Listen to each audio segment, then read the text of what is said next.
తెలంగాణ రాజకీయాల్లో కాళేశ్వరం మంటలు కొనసాగుతున్నాయి. కాళేశ్వరం ప్రాజెక్టు రాష్ట్రానికి వరమని కేటీఆర్ అంటే నాసిరకం నిర్మాణం వల్లే బ్యారేజీలను ఉపయోగించుకోలేకపోతున్నామని మంత్రి ఉత్తమ్ కౌంటర్ ఇచ్చారు.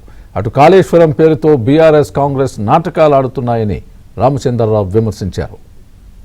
ఒక బ్యారేజీలో 2 పిల్లర్ల కాడ కొంత కుంగుబాటు వచ్చింది. సరే, అందులో కూడా లంగతనం ఉందనేది మా అందరి అనుమానం. అందులో కూడా ఎలక్షన్ల ముంగటనే జరిగింది, ఏమో జరిగింది, కొంతమంది దుర్మార్గులు ఏదో చేసిండ్రు, ఎలక్షన్లు గెలిచేందుకు కేసీఆర్ను బద్నాం చేసేందుకని ఒక అనుమానం కూడా మాకున్నది.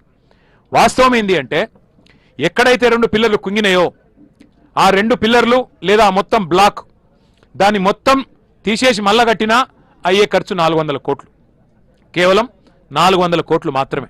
ఆ బ్లాక్ మొత్తం కట్టినా అందులో రూపాయి కూడా మళ్ళీ ప్రజల మీద పడేది లేదు. ఎల్ఎన్టీ అనే సంస్థ ముంగటికి వచ్చింది, చెప్పింది ఆ 400 కోట్లు మేము కట్టిన మా ప్రాజెక్టులంచి డిఫెక్ట్ లయబిలిటీ పీరియడ్లోనే ఉన్నది, మొత్తం పైసలు మేము పెడతాం, మేము కడతాం, మాకు అవకాశం ఇవ్వండి అంటే ఇప్పటికి 30 నెలలు అయిపోయాయి, 31 నెలలు అయిపోయింది. 31 నెలలు అయిపోయినా కనీసం ఒక అడుగు ముంగట పడలే.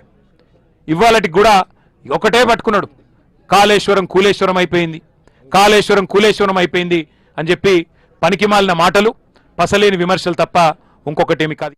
ఈ 3 బ్యారేజీలు ఫౌండేషనే ఇది అనుమానాస్పదంగా ఉంది, సస్పెక్ట్ గా ఉంది, విస్తృతమైన టెస్టింగ్ రిహాబిలిటేషన్ చేయాలి.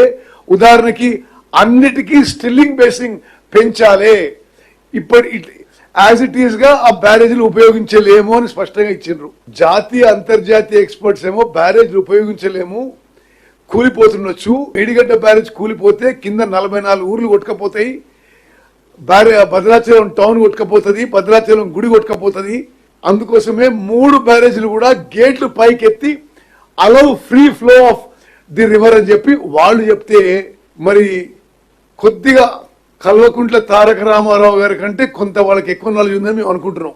ఈ నేషనల్ డ్యామ్ సేఫ్టీ అథారిటీ వాళ్ళకి వాటర్ ఇప్పుడు ఇంపౌండ్ చేయడానికి వీలు లేదు, స్టోరేజ్ చేయడానికి వీలు లేదు, అది దానికి ఫౌండేషన్ డిఫెక్టివ్ గా ఉందని చెప్పి స్పష్టంగా లిఖితపూర్వకంగా ఇచ్చిపోయినారు. ఒకవైపు కాంగ్రెస్ పార్టీ, ఇంకోవైపు బీఆర్ఎస్ పార్టీ, ఈ 2 కూడా నాటకాలు చేస్తూ ఉన్నారు. కాళేశ్వరం విషయంలో నిన్న బీఆర్ఎస్ బృందము కాళేశ్వరం మేడిగడ్డ దగ్గర వెళ్ళడము, ఒకరు కాళేశ్వరం అనడము, ఇంకోరు కూలేశ్వరం అంటాము. కానీ ప్రజలకు తెలుసు, ఈ ఇద్దరు కలిసి పెద్ద డ్రామేశ్వరం చేస్తూ ఉన్నారు. వీరు ఇది డ్రామేశ్వరం, ఇది కాళేశ్వరం కాదు, కూలేశ్వరం కాదు, ఈ 2 పార్టీల ఒక డ్రామేశ్వరం.